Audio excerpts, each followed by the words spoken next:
Thank you, everybody, for showing up on this blustery evening. Thank you so much. I think this is really kind of neat that we have this coordinated effort here. Thank you for the support for the Tyvar Kennel Club for supporting this and bringing me out here to address this upcoming issue.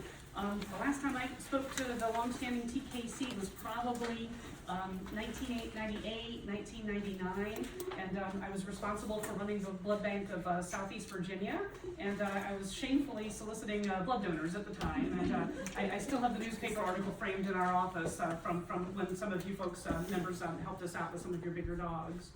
And it's also really wonderful to see faces of some of our Cove friends and our Facebook friends, our clients, our owners, and I know some of you guys are actually living the thing that I'm going to hopefully kind of help everybody understand today. And Danielle is exactly right. This is an up and coming issue. I'm not going to answer all your questions tonight, but I am going to kind of hopefully bring you guys up to the speed where we're at as a veterinary community with what does seem to be an emerging issue. I was asked to speak for 15 or 20 minutes. I knew I was going to run over a little bit, so I'm going to relax and try not to go at my normal lightning pace. First of all, I don't think Danielle introduced herself. She is our hospital manager. She's been with us ever since Dr. Stallings and myself came over to the Cove, and she was instrumental in building the hospital and bringing it together. We do have several other really, really important people that are here to support me and us tonight. Jen Meads, who's a member of TKC and is the person that made this happen, and she's our office manager. Rihanna Ward over here in the back corner is our referral services coordinator. And we're graced by Dr. Jackie Nobles, who's our critical care specialist. So thank you guys for coming and supporting tonight. And as Danielle alluded, we're going to talk about diet-associated cardiomyopathy. And actually, you've probably seen a lot of things on the listserv. This is actually kind of what we have settled on for a term that's going to embrace several different syndromes here. And this may be different from what you guys have heard, but this is pretty new information. And it's been pretty hysterical over the last 11 months or so. Just every time you turn around, there's something in blogs, on Facebook, on social media, at your veterinarian. There really does seem to be this dramatic fear that has come out of the media, FDA warnings, that is associating grain-free diets or other diets with a disease called DCM, dilated cardiomyopathy. And when I speak to my pet owners, my pet parents, and we start talking about transitions from one diet to another as this emerging issue occurs, and staff and coworkers, it's really interesting. They all come to me going, I can't find anything that's not grain-free. But it turns out only 25% of diets out there made in America or marketed in America are grain-free diets. 75% of the diets out there are grain-full. But I think what's happening is the marketing is really focused on these diets are better. These are higher end diets in many circumstances. They're at higher end pet stores. They're not necessarily, they're mostly at the PetSmarts and things like that, but they may not be in the grocery stores or feed and seed stores and things like that. But only 25% of the diets made out there today are grain-free and suspect and of worry. There's something out there for everybody. So what is dilated cardiomyopathy? These are ultrasound images. These are echocardiogram images. They don't like to run on PowerPoint. I do apologize. So I'm going to kind of go over them quickly, and then I'm going to try to back out and see if I can get them to run for us. But this is a normal dog's heart here, and the heart has 4 chambers. The upper chambers are called atrium chambers. And then the bottom, you can see they have a really thin wall. Black as blood in these guys. This is muscle, and then we have the bottom chambers, and so this is the left ventricle and the left atrium. This is the right atrium and the right ventricle. And I'm going to see if I can get these guys to run for us. Some days they work, some days they don't, and I wish I could do better for you than that, and they're just trying to cycle. But I do think even in stop motion, and this one did run for a little bit longer, you can see that if these are the exact same chambers, that this dog's atrium, left ventricle in particular, right atrium, and maybe a little of the right ventricle, are much more filled with blood. They're dilated, they're filled up with blood, they're enlarged. And if you look at the size of the muscles here, I think you can appreciate the muscles are thinner over here. And so that is what constitutes dilated cardiomyopathy. Basically, it's just a generalized weakening of the heart muscles, stretching of the heart muscles, thinning of the guys whose job is to squeeze and propel that blood forward and nourish the body. And at some point, that's going to fail us because that is not efficient and the blood's not going to be able to pump forwards like it should. On the next slide, what I'm going to do is I'm going to take this, what we call a long axis view, and I'm going to slice it like a slope loaf of bread here. I'm just going to prepare you all so maybe you can get a little better idea of what we're looking at. And then we're going to look at this left ventricle in a short axis like this. So we're like looking at it end on. And I think it's a little more dramatic when we look at the normal on this side versus the abnormal on this side. So look quick, but this is normal, squeezing pretty well, thick muscle walls. And then we've got this really pathetic little guy over here that's not squeezing at all. The blood is pooling within the heart because it's not getting propelled and moving forward where it should. So this is normal. This is dilated cardiomyopathy. I'm going to say DCM for the rest of the night. The heart is dilated. Cardio is heart. Myo is muscle. Pathy is not so good. Okay. And what happens when we get dilated cardiomyopathy? What kind of symptoms can we expect to see with our pets? Well, it's all related to the heart not propelling the blood forward and not pumping it where it needs to go. And so if the blood is beginning to pool in certain areas, then it may start backing out either into the lungs or around the lungs or in the abdomen, the tummy. And so all of these are phases of congestive heart failure. And so we may see a pet that has an increased breathing rate or an increased breathing effort. Oftentimes we'll see a cough as a first sign, symptom with these guys. Little Amelia here is not pregnant. She has a tummy full of fluid, congestive heart failure fluid called ascites. And so that would be another symptom of congestive heart failure. If our blood's not moving forward to nourish our bodies, our organs, our muscles, and all that good stuff, we may see some exercise intolerance.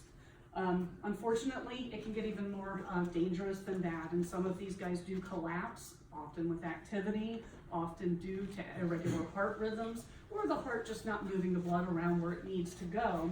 And sadly, some of these guys do pass away suddenly. So this DCM is a very important disease, and it is something that we want to identify and address as soon as we possibly can. And there are lots of causes, okay? We're going to focus on one, obviously, tonight, but I do think it's incredibly important to know that there are many, many different things that can cause DCM. And first and foremost, and I think this still goes even with the hysteria out there, is most of these cases are genetic in origin, okay? And it's much more common in large breed and giant dogs, okay?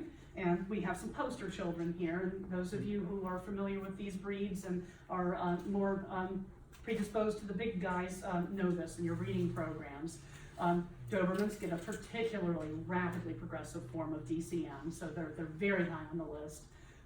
Great Danes come in a really close second. That's pretty prevalent in the breed, and they do get a relatively more rapid changing form. Irish Wolfhounds are another poster child there. So if we see these typical breeds, certainly our brain is going towards genetic first and all the other causes second, although we've definitely seen other causes in all breeds.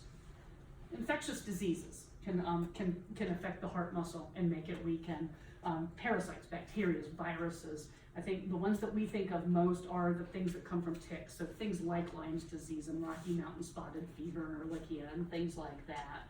So we often will worry about those if we have a breed that is not on the poster child list. We have to start thinking about other things that can cause it. If you're sick for another reason, you can also have your heart muscle affected. So low thyroid, hypothyroidism, can be associated with reduced heart muscle function. A disease called Addison's, which is an underactive adrenal gland. We're not making enough cortisol to help support our body. We do not uncommonly see these guys cause dysfunction of the heart muscle it's usually not as dramatic as what I showed you on that initial screen there. If you have cancer, sometimes your heart muscle gets affected as well. Another subset of these guys, it's a rapid heart rhythm. So if you have an abnormal heart rhythm, in people we think of AFib, atrial fibrillation. There are certain other abnormal heart rhythms where if you beat at over 200 beats a minute for hours out of your day, your heart muscle can actually get weakened within a matter of 4 or 6 weeks. That's one that we do see on occasion. And then lastly, we come up with the nutritional cardiomyopathies, and that's certainly where I'm going to focus the rest of the day. But gosh forbid one of your pets gets diagnosed with DCM. I think it is important for everybody to know that there are many causes, and we shouldn't jump immediately right to the nutritional guys, because they probably are less common than some of the others, certainly less than genetic cardiomyopathy. Excuse me, will you discuss the early onset symptoms? Early onset is usually what we call preclinical, meaning it's there, but you don't know it, and the pets don't know it. So if Dobermans in particular, there's a good screening program for that. And we have actually really good data that if their hearts are a certain level of enlargement and a totally asymptomatic Doberman, they have X% possibility of developing symptoms within a year, and there are medicines we can start. So the very, very earliest signs, unfortunately, are completely without symptoms. Then we start talking about the exercise intolerance and the cough, and then moving on to the fluid buildup. But it can be a sneaky disease, it really can. Kitties, why are we talking about cats? Well, this is where the whole concept of nutritional cardiomyopathy came up in the first place. Back in the late 70s, early 80s, I was not quite there. I was a technician in '87, but I wasn't a veterinarian yet. But some doctors at University of California, Davis, you're going to hear their name again, began to notice that there were a lot of cats with DCM, and part of this was probably because we were just learning how to use ultrasound at the time. And they got the really smart idea to put 2 and 2 together and investigate whether it could be a nutritional problem. And they started with taurine, because interestingly, cats cannot make their own taurine. They have to have it in their diet. That's why it's called essential. And they did begin to test cat foods and find out that there were variable levels of taurine in the cat foods, and they developed a test for the bloodstream, and they were able to show that cats that had the DCM had much lower levels of taurine in their bloodstream than cats that had normal hearts. I do want to point out that some of those cats could be eating the same diet, so there's something different between the cats too, and I'm going to bring that over and over again. Not everybody that's eating an ineffective diet is going to get sick, but there's that risk factor there. If we supplemented these guys with a higher dose of taurine, a lot of these guys got much, much better within a very short period of time. They actually regenerated heart muscle, and many of them improved or even got off cardiac meds and normalized within 2 to 4 weeks. Really, really important find. And this actually led to the powers that be that govern what goes into pet food mandating that all cat foods are more supplemented with taurine than they were back in the 70s and 80s. And what that has led to is instead of at least 20% of the cats that have heart disease of any kind being DCM, less than 1% of cats come to me with DCM right now. I probably see one that I think is a taurine problem once every 3 years, if that. It's very, very rare today. So it was a huge score, and it really led us to a great understanding of how important good nutrition is and how little we know about it. Now we're going to go on to dogs, which is why we're focused here. And as time went on, kind of as the 90s went on, we began to also recognize that there were some atypical breeds of dogs that were also developing DCM. Some of the ones of interest were Cocker Spaniels, Dalmatians, we can go on down the list here, y'all can read, and Golden Retrievers were on that list, and we'll come back to that. And what we did find was These Cocker Spaniels in particular, those guys were lumped together. They were supplemented with taurine and another nutrient called L-carnitine, which is on the next slide. And a lot of these dogs got significantly better. They did have low taurine levels. They got better within 4 to 6 months of supplementation. So that was a landmark trial as well. So we proved that taurine is important for dogs too, even though they can synthesize it. When they looked a little further at these weird dogs that had low taurine, and they started looking at the diets, there were a few guys that floated to the top that seemed important.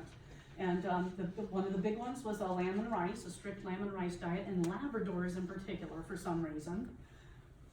Also, dogs that were on special kinds of urinary diets. So urate and cysteine are kinds of crystals that can get in your urinary tract and cause stones. They're less common than some of the other stones. And then severe protein restricted and high fiber diets were also implicated. So in these dogs that had low taurine and were on these weird diets, either their diet was changed, they tried to figure out another way around it, or they were supplemented with taurine. And a lot of these outliers that were not in the trial also did have improvement within 4 to 6 months. So over the course of 2 species and some good research with good blood work and everything, we did establish that there is a problem with taurine in certain pets. And this is kind of laying the groundwork for everything that we're doing with nutritional cardiomyopathies in the future. Just a tiny mention of this L-carnitine. It was also being investigated around the same time. There is a blood test for it. It's a much rarer cause of cardiomyopathy that has been documented. Sadly, all those Cocker Spaniels in the MUST trial got both supplements. Carnitine's way more expensive, but unfortunately, because they got both, we never really did figure out which of the ones was the one that helped them. Of course, all of us think it's the taurine, but nobody's gone back and repeated that trial because it's unfair. It's unfair to take a dog and not give it taurine when you know that taurine can help it and it's inexpensive. And we do know that it kind of runs down some pathways that help it use the taurine to get the taurine into the heart muscle anyway. All right. So kind of moving up to the last couple of years here, probably in 2015, 2016, cardiologists at several locations started noticing an uptick in the diagnosis of DCM and golden retrievers. And a lot of these dogs did get their taurine levels tested. Some had normal taurine levels, some had low normal taurine levels, and some absolutely had low taurine levels. As a matter of fact, we've changed our criteria for low in golden retrievers in particular. And when we look at other dogs with taurine levels tested, Goldens definitely are running low. So there's definitely a problem there with these guys. And that was independent of diet. Okay, they could have been on any diet, and a lot of these guys were taurine deficient. There were some that were a little bit higher on the track there, but so many of these dogs were eating grain-rich diets. May I ask what the number is that you use for, that you said you established a new? Yeah, so I think for all breed dogs, and I'm gonna go whole blood, there's 2 different numbers. 200 is considered okay for most breed dogs. We're considering golden retrievers in the gray zone between 200 and 250. I'm pretty sure I got my numbers right on that. So Goldens, we want them a little bit higher because we think it's not only a problem of getting the taurine from the diet and making it happen because they actually use ingredients and then they build taurine in their body. But there may be a problem with getting that taurine from the bloodstream into the heart muscle. And I think a lot of us really feel strongly on that theory. Is it, sorry. That's okay, no, this is casual. So I had, of course I say from the internet, read that some of the taurine blood levels were still like 250 or 300 in many dogs that weren't predisposed, and so one would think just from the blood test that things should be good to go. But Right. it turned out, I read somewhere that a certain practice, 90% of their dogs that were getting diagnosed with DCM had good enough taurine levels. So I'm gonna get there for sure, and that's the number, actually, it is. So there's something else out there, that's what I'm getting at. Really, I'm kind of building this huge story that from 1997 to 2017, taurine. We were focused on taurine. I know some of you guys out there that have pets in my practice knew that I was focusing on taurine, and probably until about June of last year, when some data came out that I'm going to present, it was taurine until proven otherwise with these grain-free diets. I'm going to prove, or at least show you that we don't think that's all there is to this. So Golden's, again, raised a red flag, something else is going on here. Then, a little further down the line, a year and a half ago, we have a great cardiology listserv, and we do spend a lot of time just talking about trends that we're seeing, and multiple cardiologists piped into the listserv and said, hey, are you seeing some really weird breeds with DCM, like Boston Terriers and Schnauzers, and getting really, really bad DCM, really bad dysfunction, losing them at first diagnosis? And the answers came back, hey, not only are we seeing it in weird breeds, we're seeing it in dogs in the same household, dogs in the same household. And how weird would that to have two unrelated Boston Terriers in the same household, both have really bad dilated cardiomyopathy. And these are actually stories. These are not the actual animals, but these are some of the breeds that were brought up. So there's something else out there. And so the party line started, and the listserv really did start talking about, what are you seeing with these dogs, these weird dogs, when you go through the history and you go through their exposure to infectious diseases. What are they eating? Well, a lot of these guys were eating boutique diets. So boutique are these upper end, go to the fancy pet store, pay way too much money for something, and they only make 20 bags every 3 months or something like that. So, really, really exclusive diets. Or they were eating diets with exotic ingredients. There are diets out there with kangaroo and alligator, okay? And there's reasons why people try these things. And they were also eating grain-free diets in a lot of circumstances. And the higher culprit grain-free diets looked like they were really rich in legumes, so peas, chickpeas, lentils in particular, and what we call the pulses, which are the byproducts, the kind of breakdown products of these guys, or potatoes, and that is sweet potato, white potato, whatever potato. So these are really rising to the surface as our suspect right now. And we've actually coined a term for this, boutique, exotic, grain-free, they're beg diets. And so we're moving away from just saying this is a grain-free problem or this is a taurine problem. We're moving to a nutrition-associated cardiomyopathy that may be associated with beg diets. Raw and home-cooked diets are also considered suspect at this point, so they're going to be in our recommendations. Last year, a couple of these institutions, mostly NC State, but I think Tufts contributed a few, they did get together and present this at our annual conference as what we call an abstract. Basically, this is late-breaking clinical news that has not been published yet. And Dr. Aiken talked to us about the compilation of the pets that she had seen at NC State that were diagnosed with dilated cardiomyopathy over about a 6 or 7 year period. And they did kind of break them out into traditional cardiomyopathy, dogs on grain-rich diets, dogs on grain-free diets. And then, fortunately, because it was a university study, most of these dogs did have taurine levels tested. Again, this is our working theory up until June 2018. And it turned out that the majority of the dogs with the worst cardiomyopathies that were on the grain-free diets, at that time it was not bag, I should not put that in quite yet, I'm jumping the gun, had normal blood taurine levels. 90% of them did, as a matter of fact. Some, but not all, responded to diet change and taurine, and almost all of them got both. Okay, this is almost another kind of mirror of that Cocker Spaniel study. We don't really get to know why they're better, but they may be related. And interestingly, with these guys, as opposed to the guys in some of the earlier studies, a lot of these guys didn't improve as much or didn't improve until many months later. Again, these guys were way severely affected compared to a lot of the Cocker Spaniels in that first trial.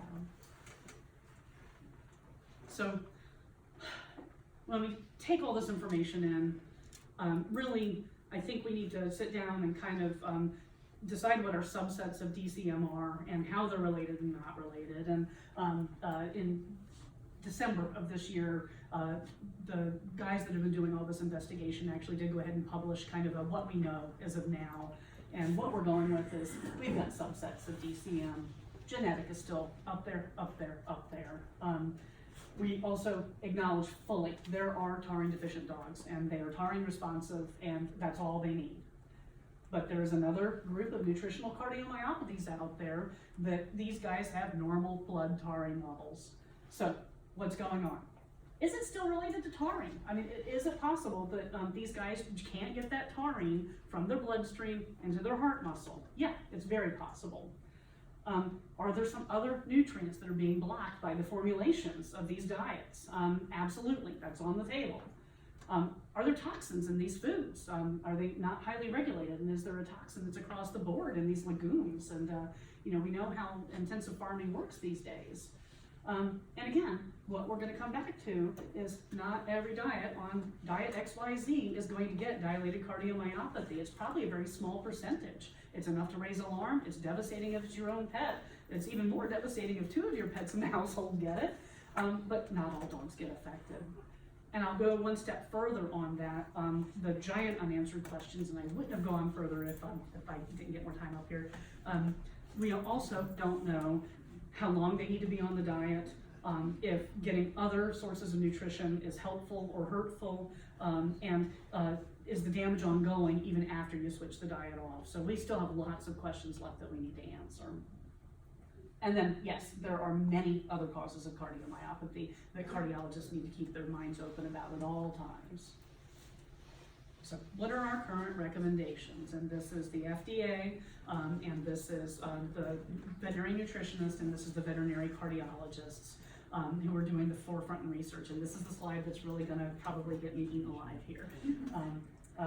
So if you're on a bag, raw, homemade diet, yes, sir. Don't be in a hurry.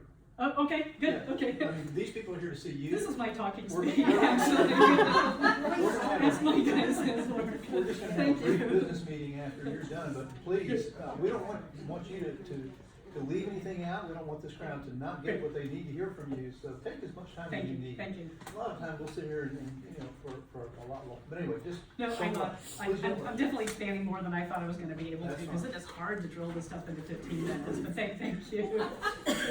So, and I think we're gonna spend some time on this slide.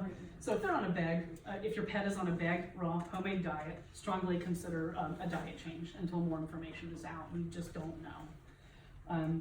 An official recommendation has come out that we should avoid diets with lentils, chickpeas, peas, potatoes of all kinds, or their pulses in the first 10 ingredients of the list. And so that's above the vitamins and minerals usually. This is where we get the sticking point, and this is the official recommendation of the smartest people out there. Let's go back to old school. What's worked since the 1950s? Diets rich in chicken, beef, rice, corn, and wheat. What? That's what everybody's trying to move away from, and I acknowledge that. There's probably there's 3 reasons actually that the trend has gone towards this 25% of boutique, exotic, and grain-free diets. One is certainly people are trying to eat better, and there's this whole concern about celiac disease in people. Well, got news for you, only 1 to 2% of humans get celiac disease, 1 to 2%. It's not diagnosed in the dog. There's no evidence that celiac disease exists in the dog. So I think we can put that one off of our list, okay? Number 2, allergies, okay? And that can either be skin allergies, or it can be gastrointestinal allergies where you get blowout diarrhea every time you eat a certain food.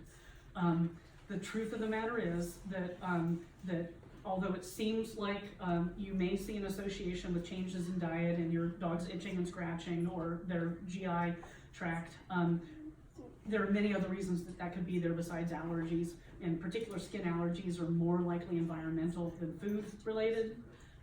GI problems, it may be more a sensitivity than a true allergy there. All of these things can be cyclical, so it can seem like we have a relationship, but that relationship may not be there. It may just be that we've got two cars in traffic, one's coming behind the other, but this guy's not tailing you, he's just driving the same place you are at the same speed that you're doing. It may not be related at all. Third reason, and I think this is huge, is we love our pets and we want the best for them. And that means that we're going to go to boutique pet stores to buy the best that we can possibly provide our pets. And we're going to listen to the marketing, and we're going to listen to the people that are pushing these fancy dancy diets that may not be necessary, and now we may even be finding her detrimental. So it's no harm, no foul. There should be no guilt there. Almost the guilt needs to be on the companies that are putting these diets out without the solid science that goes behind it. You have a question? Yes. What about a dog that has pancreatic issues? And so they do need special diets. I mean, there's no doubt about it, but you should still be able to find a diet that it is not laden with the things that we're really worried about now, that is still going to suffice. Now, they may end up spending a little more money going on prescription diet, but honestly, some of these boutique diets cost about as much as a prescription diet does, and so you might as well put your money where the science is. And I'm going to come up with this again, later. Talk with your primary care veterinarian. Okay. So we're certainly not, and we're certainly not recommending transitioning to something that you've seen a problem with your pet before in the past, if there is a problem. Green beans okay? I'm sorry? Green beans as a filler food? On a standard diet, as long as it's not a huge proportion of the diet, as long as it is kind of in that treat or addition category. Green beans, we looked this up the other day, they still are officially legumes. They're not implicated in the list. We don't know everything there is to know about it. I'm not pushing people off of 10% of green beans in their diets as filler right now. And a little bit of the reason that I'm suggesting this, and again, this may not have the science that it should behind it, but green beans have been used for weight loss for 30 years in dogs. I mean, ever since I've been a vet tech, like your dog's having, let's feed 75% of diet, 25% green beans, and it does help them lose weight, and they aren't going to DCM them. So officially it is a legume dog, so I will put that in it. To be clear though, the prescription's not considered boutique. Right? I'm sorry? Prescription is not considered part of the boutique. Correct. I think that's a good clarification. Prescription diets were formulated by board-certified veterinary nutritionists, and there's a tremendous amount of science and a tremendous amount of research. These prescription diets don't get released until they've gone through clinical trials and dietary trials, and so it's not just about the chemist in the laboratory making the best mixture. They really have gone through trials, and they are prescriptions. They are medicines, essentially. They really are. So very good point. Very big difference there. So yes. So again, internet resource. What I read is, the big three as far as Royal Canin, Purina, and what's the other one? Hills, probably. Yeah. I guess you could think of it as in there somewhere. It's in there too. somewhere, yeah. Those are supposedly the ones that are WASALA, or World Small Animal Veterinary Association approved. There's the feeding trial, science, all that Yep. kind of stuff. Why is WASALA the only one recommending that and not, I'll say AFCO, and it's probably because I don't really have a full understanding of AFCO, but I guess what I do think, my understanding is that somebody can formulate a recipe and it meets AFCO standards on paper, but it's not really absorbed properly from the dog, and so I guess, I feel like I haven't heard anything or read even one thing from AFCO, and I feel like they should. So, I got a really long slide on that, if you can hold it, okay? And it might even be, hey, look at that, it's the next one. So how do I choose a diet, okay? I gotta get off this, or I'm urged to get off of this. and what am I gonna do now? And I am going to be honest, we don't have an absolute answer on what you should feed. Diplomatically, there's not a veterinary nutritionist or cardiologist that is going to recommend a particular diet unless it's by prescription for a particular reason. But we will be happy to make guidelines for you. Number one, discuss diet with your primary care veterinarian. This is new to them too, I will be honest, and I am getting a lot of phone calls as to what to recommend and what to do about this because the knowledge is so new coming out. Again, our major veterinary journal published a state-of-the-art what we know now in December, and so hopefully your primary care, our big journal is called JAVMA, Journal of the American Veterinary Medical Association, and so hopefully they've read that article and it can help solidify their approach to this, what they're going to recommend their clients. And then we do have a national governing organization, and then there is a recommendations thing going on here. AFCO is the Association of American Feed Control Officials. Okay, these are the guys that tell you what you can and cannot put in your pet food. These are the guys that tell you how much of everything needs to be in your pet food. These are the guys that after the taurine deficiency was reported to the FDA and cats, those are the guys that made the new guidelines for how much taurine needs to be in every can of cat food. But there are levels of quality control, okay? Just like when you read your human food labels, there's an FDA minimum, okay? That means that there's at least 2% of vitamin C in this food, but that's all it tells you. It doesn't mean that there's more than that. It just means that there's no less than what is on the label. There are some maximums for some things as well. Maximum, especially like some of these vitamins, vitamin E and vitamin D and things like that can be really toxic if you get too many of it. There's a minimum standard, but then there are more rigorous controls that you can meet. Maybe the best way to put it is, to be a veterinary hospital, you have to be inspected by the state board, okay? They let us stay in operation. They come in, they put an inspector in, we have to have certain equipment, certain ability to do things, and then we can open a vet hospital. I don't know how many of you guys know about AHA, the American Animal Hospital Association. That's a voluntary inspection that you go through. You actually go through more rigorous details. You spend, you pay a fee for them to come and inspect you, and then say that you not only meet your state standards of a veterinary hospital, but you go far and above that with what level of care you're providing your patients.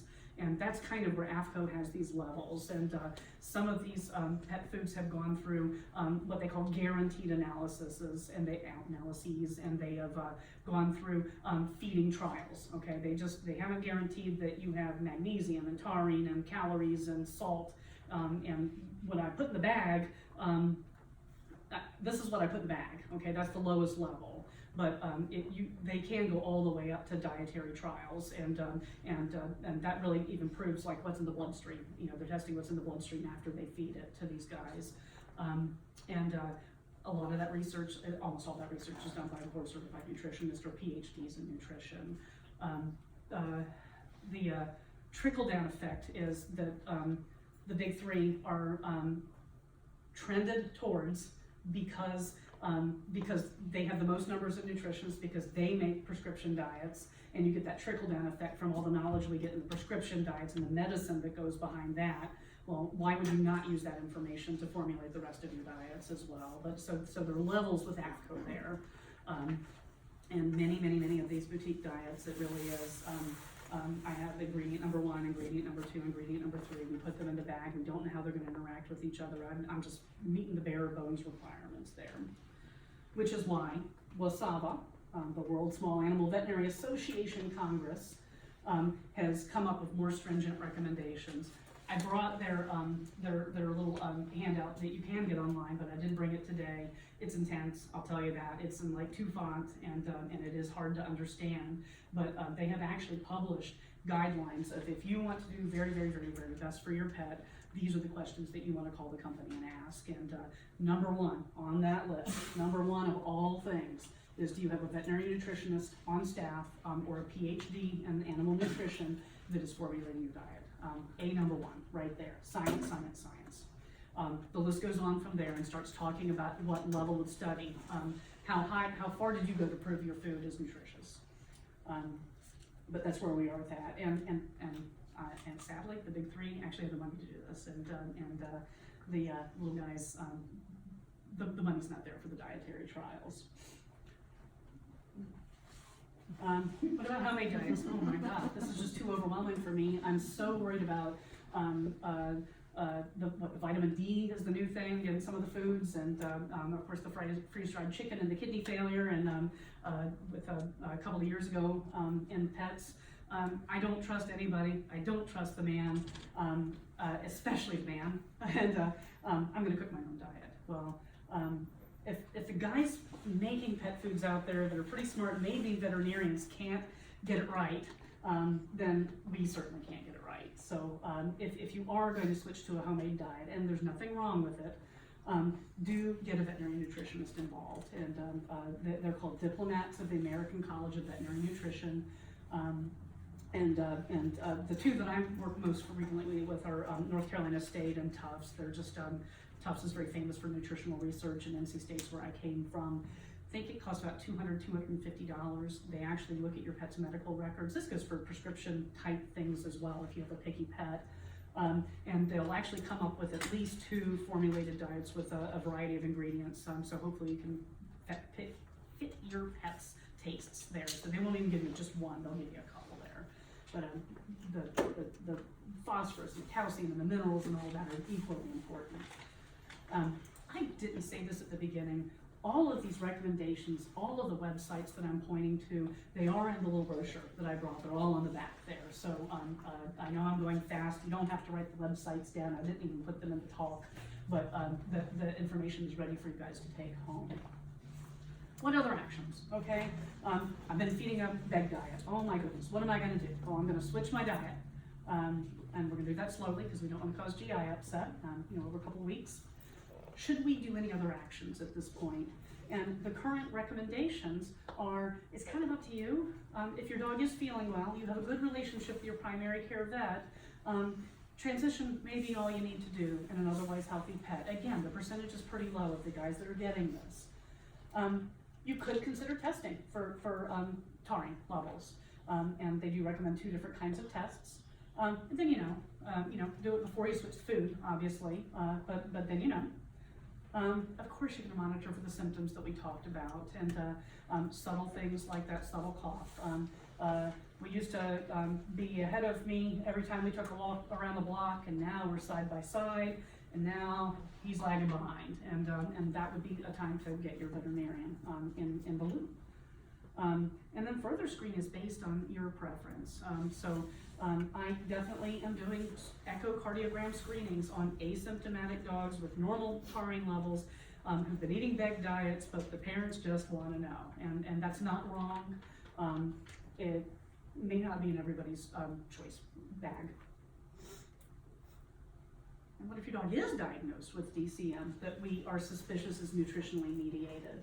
Well, first of all, get a cardiologist involved. These are pretty tough cases to treat, and so I do think these guys do better with more experience. And you do want to discuss a complete diet history with your cardiologist or your veterinarian. And so that's going to be as far back as you can remember. When you switch to this food, is that the only food you fed during that time? What were your treats and snacks? All that is important. Right now, we don't know. We're trying to get this information. The strong recommendation on the guys with DCM is to know where your plasma or whole blood taurine is. Save your containers. Whatever you have left over that you're transitioning off of, hold on to both a sample and their containers, okay? This can become important if we're going to report this to the FDA, because if they can get hold of these samples, they are going to test. And again, we're looking for mixes of nutrients, we're looking for toxins. We don't know what we're looking for right now. So just seal it up and have it ready in case the FDA gives you a call. Change the diet, we've already talked about, probably should put that someplace else. Report to the FDA. This can be done by yourself, or it can be done through your veterinarian or your cardiologist. In my practice, I'm doing most of the reporting myself because they eventually request the medical records, complete medical history anyway. So my technicians do a really good job of getting that complete diet history, and then we do provide all medical records. This is with owner's consent, of course. And that owner's consent does include providing your contact information so they may contact you. I know a few of you in the room have been there, done that. The other recommendation that I thought was interesting, and this is in print now, is do go ahead and screen your housemates. If you do have a pet on a diet with PCM and you have another pet in the house that's eating the same food, that is a time you do want that optional echocardiogram. It's a little less optional in that case because you have somebody in your house that's affected and has been eating that food. So that's kind of the whirlwind tour of what we know, and we're still early days in it, but I think we're beginning to sort this out. There are going to be more stringent recommendations as we come out with it. I want to just say there are some further resources out there that are very helpful. Again, they're on your brochure there. One of the really neat ones, and we are recording this for this Facebook group, is the taurine deficient dilated cardiomyopathy Facebook group. It is a closed group. You have to request to be a member. I think that those who have affected dogs and breeders are definitely within. There's another one that's only for veterinary cardiologists and nutritionists, but it's closed, but it's not that hard to be friended. Yes? So, if I may ask you a question about that Facebook group, I am in that Facebook Okay. group. I'm also in some other Facebook groups that makes it feel like you're watching MSNBC and then Fox News. It's like a battle. But that particular Facebook group is definitely pro Wasada Big Three, and that's why I don't have an issue with that. But one of the statements that I've heard in there a lot is that there was some study that finished in December, Dr. something, maybe it was UC Davis, I'm not sure. We had the big chart, the foods, and everyone in that group seems to say that no dogs have been diagnosed with DCM if they were on the big three. Yeah. True? I'm trying to remain diplomatic here, but it is, there's one out of like 700, I think, and I can't remember what his taurine level was, but a better track record.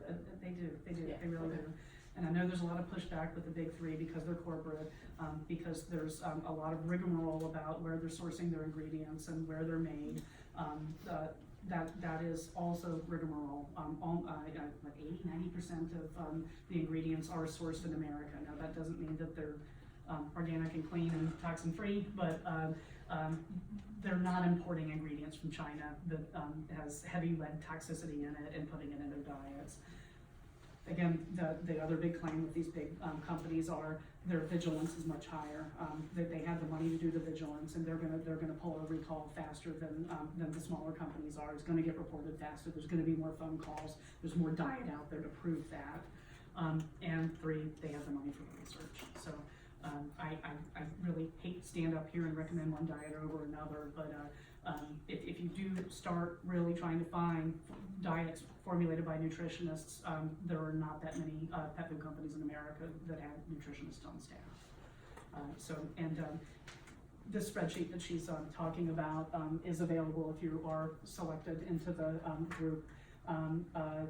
James Cohen, he's not here tonight, he's local. This is a really amazing local resource. He's very active in the Golden Retriever Club in America. He is working very closely with Dr. Joshua Stern at UC Davis that first identified the problem in the Golden Retrievers. And he and several of his mates have begun to collect data on these dogs that's just phenomenal. I have some screenshots here, but literally it is dog, breed, age, taurine levels, what the diet was on at the time of feeding, previous diet history, was it diagnosed with DCM, what treats it got, and what the clinical outcome was on these guys. And the information, they're just beginning to sort through. They finally took all the spreadsheet and made their first graph, which is on the website. And there are brands that shake out that I would absolutely avoid. And I won't deny that there are a teeny tiny handful of Provisions, which is Purina, Hills, Royal Canin and IAMS in that list at all with low taurine or with DCM. So yes, yes. The recommendation for the diet change in the DCM diagnosis, is that specifically for dogs that are currently on VEG diets? No. Any DCM dog I diagnose with, DCM, especially if it's an atypical breed, we're gonna change the diet if they're on a VEG diet. If they're on a grain-rich diet, I have no reason to think that that's associated. I am gonna supplement them with taurine. It's not an inexpensive test, and for 10 or 12 years, I really adopted the philosophy that if it's a funky breed with DCM, I'm gonna supplement them with taurine, whether I run that taurine level or not, because if their taurine level comes back normal, I still don't know that their heart taurine level is normal. And so I finally stopped spending the $300 on the test. I think it's a little less now, but I finally stopped spending the money on the test, supplemented them, see if they improved, because I was gonna supplement them anyway. Plenty of pet owners want to know the number and they want to know the answer, and I'm happy to send the test out. But if we're trying to be cost conscious and we're trying to spend $250 a month on pimobendan medication, I will offer them that option to slide out and just supplement. VEG or not VEG, if they're not on VEG, we're not going to change diet, but we're going to supplement. They didn't come out hard on the stance in the article, the December article in the JAVMA. At the meeting I was at the month previously, they actually recommended the L-carnitine supplementation as well. Also really expensive, about $200 a month, $250 a month. I'm having philosophically a hard time with that one when nothing's been solidly proven. In almost every study that they've used the L-carnitine in, they've given both of the drugs, both of the supplements. Other helpful things, this pet foodology is Dr. Lisa Freeman at Tufts University. She is the foremost nutritionist in America. She's got some gorgeous blogs. One of them is just a couple of weeks old, and she is the one that kind of put it out to the public that we're not calling this taurine deficient cardiomyopathy anymore. We're not calling this grain-free cardiomyopathy anymore. We're calling it nutrition cardiomyopathy. But her information is fantastic and well written and easily digestible. This is the FDA site where they have put out 2 warnings, one in July, one in August. They have a really nice frequently asked questions area on there, and there is a portal to report if you choose not to ask your primary care to go through with it. But it's also helpful. Again, all these are on the brochure. Yes? So we're basically talking about the food, but you keep throwing in the treats. Yeah. Yeah. How to answer that question best? Because we don't know. I think we just need every piece of information, and if we ignore a piece of that information and it does end up a toxin, or it does end up something that's binding with a nutrient or something in there, we've missed a valuable piece of that puzzle. So they really do want to know everything that your pet eats. I think it's also very important that if you have a pet on VEG diet, but 50% of their diet is homemade and they're getting a variety of broccoli and chicken and everything, are they really on a VEG diet? Are they really on a grain-free diet? So they need every piece of the puzzle that they can get to sort through what's going to be probably thousands of cases before they can really sit down and make recommendations and trickle that down to AFCO to say what you need to do differently in your foods. Did that answer your question? Is there anything you recommend in particular with the treats that would be? No, of course I'm coming from a cardiologist standpoint, and I can tell you the things that I would stay away from if my pet had heart disease, and it's really to do with salt. And other than that, just keeping your ear to the ground for pet food recalls, and I think there's several good sites that do a good job of listing the pet food recalls, and just being on top of that as much as possible. And the only other thing I would recommend is that, just like I said, if you're on half people food and half VEG, are you really on a VEG diet? Kind of the converse works. If you're eating more treats than dog food, maybe there is something to that. So it is a proportion as well. And that's no good for any dog. You're not getting nutritionally balanced food if you're eating 75% treats and 25% of the best food that you could buy is proven. The only other thing I wanted to bring up, again, I think it's really important to know that it's not all taurine. The companies, they're not backing off of the grain-free very rapidly, but they're all throwing extra taurine into the food. And so you're gonna see bags in the pet store with taurine now, supplemented taurine, and that's not really where we wanna go. If we think we need taurine, we're gonna get the right number of milligrams, and there's other things involved in there. Those companies are the same thing that, again, nobody really knows, but they say supplementing taurine, if you don't really know it, it's still not to be being absorbed.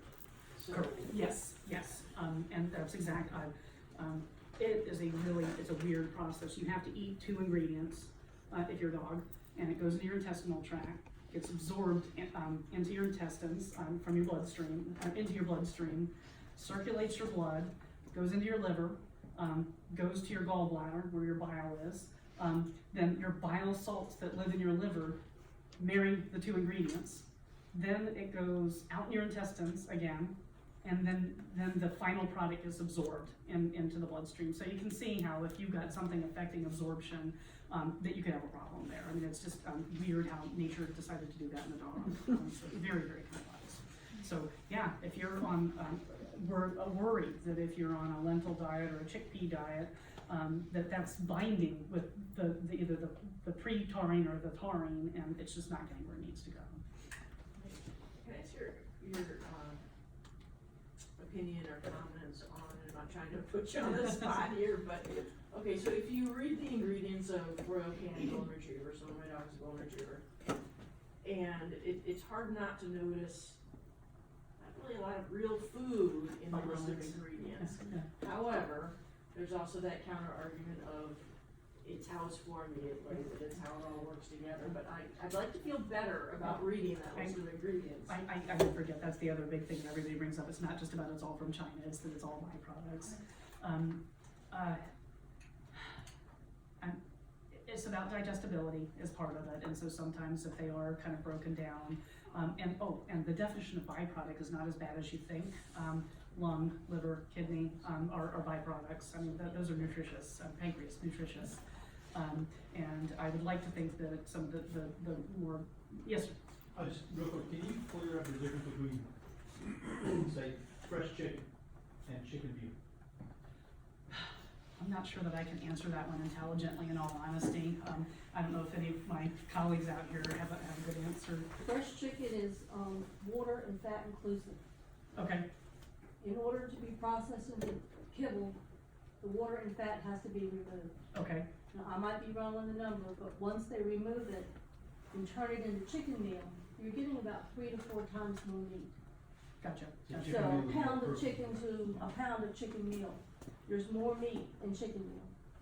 They're weighing the weight of the fat in the water. That makes every bit of sense to me, so it's actually more pure in a way. Yeah. What I sell pups, of course, and I always tell people, they say, well, this one has fresh meat in it, and this one has meal. I say, well, the meal is the dehydrated meat, so what you're really losing is the water. I'm having a hard time convincing them the words fresh chicken sound so good. Right. I buy that argument. I think that even that hits a little bit in my deep dark memory somewhere there. It is hard for a cardiologist to stand up here and talk about nutrition. You're talking about byproducts, so. Yeah, so step one is, I mean, a lot of these byproducts are not as icky as they sound. I mean, they're not even allowed to use intestines with intestinal contents. I mean, I think they can do rinsed intestines, but I mean, it's not herbs and intestines and all that. But I'm from Suffolk, Virginia. My family's southern, and they ate everything but they like when they slaughtered their pigs. I mean, there's something good in all of it out there. I think the word, like corn gluten meal is always Yeah. that catchphrase too, that you either hate it or you do look at it as an absorbable protein source. And there's no good evidence that it's bad for dogs, even individual dogs at this point. It just gluten does not seem to be a problem in the canine. Again, there's a lot of marketing. There's a lot of marketing in the human grocery stores as well, and it's easy to fall prey to that. I did have one other thought about highly processed, that is, we did spend a little time opening some ingredients of some of these boutique diets and some of these really high ones. there's still chicken meal, and there's still byproducts, there's still, there's not gonna be corn gluten in a grain-free diet, but there are still some of those scary words in these, grain-free diets as well. Yes, sir. Sorry. I have a question, and I hope I don't lose too many people in the weeds. I was wondering, if you had any thoughts on, taurine only being basically like half the equation.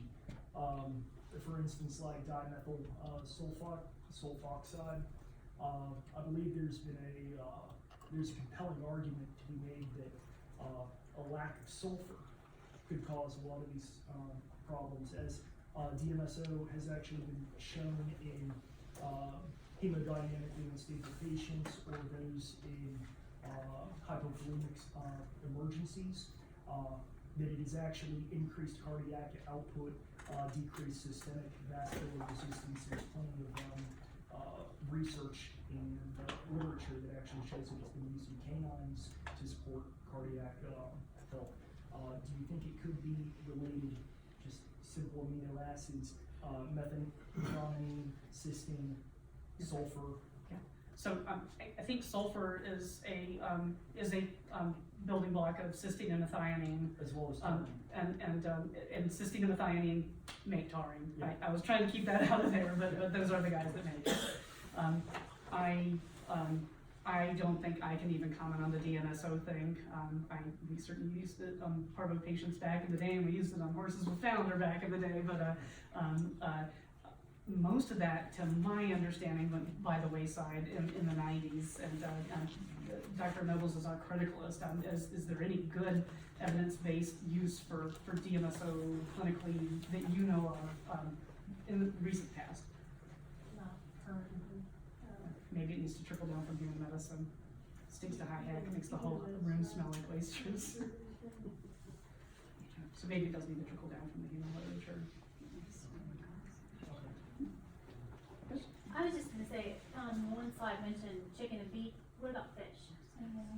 A lot of those fish diets are grain-free fish, Yeah. but fish is fine, absolutely.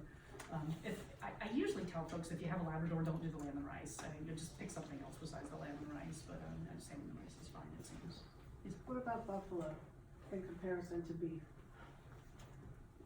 Probably getting a little out of my comfort zone, but they can't be that molecularly different. That's what I was thinking. Yes. So, Baker's taking the taurine, but I have been reading, and now you brought up the thing about that L-carnitine. The L-carnitine. I think I was gonna talk to you about that at your next appointment, actually. It's like, so, and I agree, with all the testing and all the medicines, it's hard. It is, It's a it is. lot. But what if I'm doing all of that, and that was the thing that he needed? Yeah, I mean, I can't that's the disagree with scary you. thing, is to hear I'm not doing Yeah. one thing, This but is I'm doing everything else. hot off the press. I will say, at the meeting I went to in late October, and I was gonna talk to you about it at your next I appointment. just read about that like Yeah. a week ago, And, and I was, wow, I'm gonna ask him about that. And Dr. Stern actually presented the nutritional cardiomyopathy discussion there, and he did, in his recommendations, make note of the fact that L-carnitine helps assist taurine get where it needs to go and work the way it needs to work. So if you just need that little extra oomph because the taurine's having a hard time getting into your heart, or having a hard time getting the parts of the heart that need to be there to do what they need to do, then maybe that L-carnitine shuttle will help if you have more L-carnitine and more taurine. And yes, I can easily support anybody that wants to use it. It's expensive. A lot of us get diarrhea on it, but other than that, there's very little harm. We don't have any evidence that oversupplementing hurts. I did find it interesting that the semi-consensus statement that was just published did not put it in their recommendations. They just said taurine. So I think it's still, the evidence is too weak to make it a strong recommendation, but it can be considered. And I can get the girls to give you the phone number to NC State tomorrow if you want. And how do you get that? You can get it online. Of course, with all these supplements, we're also worried about purity, because there's no control over that.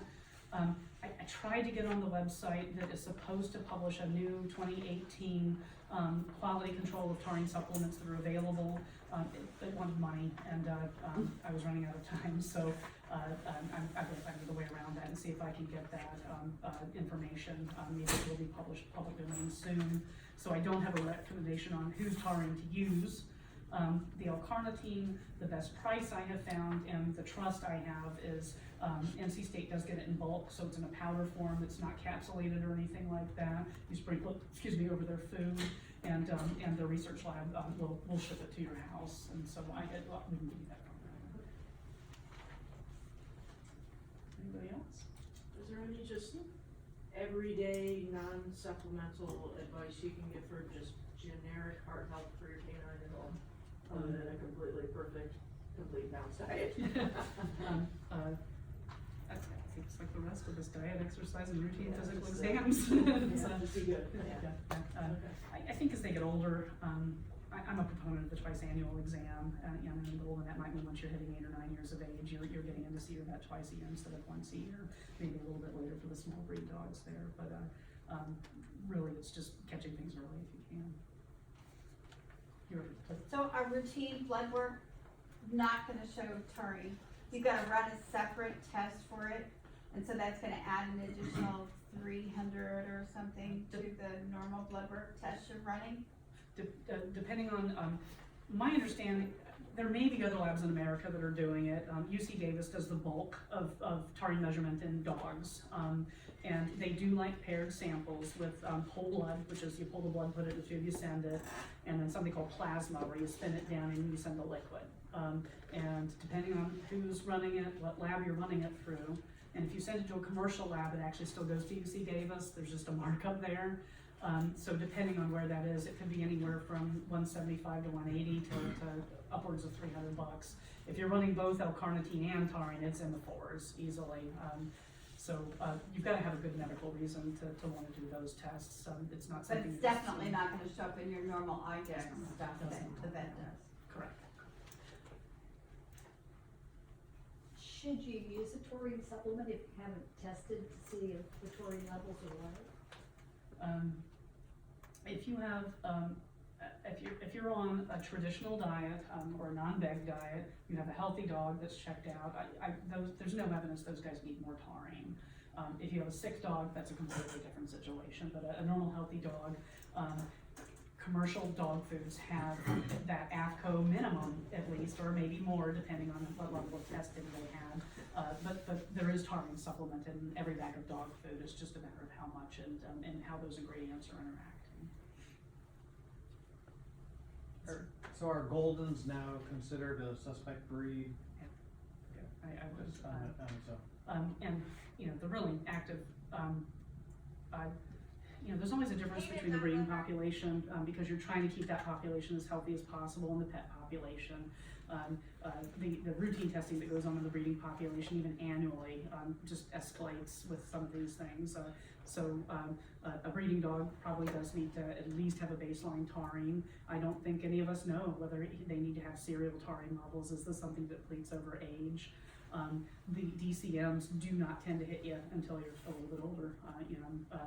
Some of these nutrition guys are younger than expected. They may be 4 and 5 as opposed to 6 or 7. But I would reckon that the Breed Club at some point is going to come out with a recommendation. They're going to put that along with your OFA certifications that you're doing, and your auscultations, and your hips, and your eyes, and all that good stuff. I'd be at thyroid levels in certain breeds. I'd be shocked if they don't add taurine to that in the Goldens soon. Okay, you guys put me to the test. Thank you. Thank you.